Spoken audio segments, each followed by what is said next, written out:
When should an entity consider if there's a difference between an asset's carrying amount and its recoverable amount?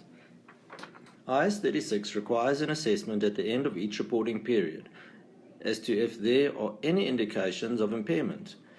At this point in general, no calculation of a recoverable amount is necessary, with certain exceptions.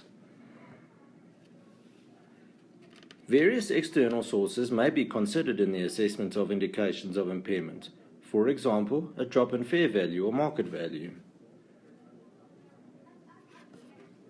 Internal information may also provide some indication of possible impairment of an asset.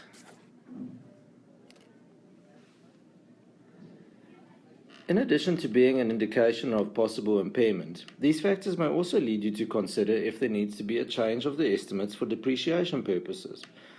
While a change of this estimate is generally accounted for in the current reporting period, this is not the case if an impairment loss has been recognized.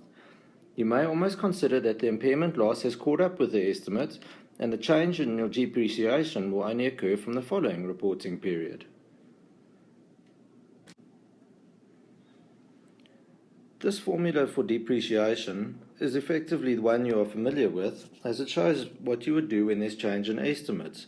For example, if there's a change in the residual value, or there's a change in the remaining useful life, or you change the method of depreciation.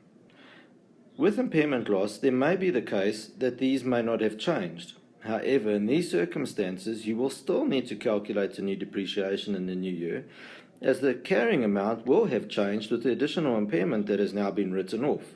Your depreciable amount to be allocated over the remaining useful life will now be smaller. So to summarize, in general, consider at each reporting date if there is any indication of the impairment of an asset. If so, test this by calculating the recoverable amount. Also remember that these indications may suggest you need to change one of the estimates pertaining to depreciation.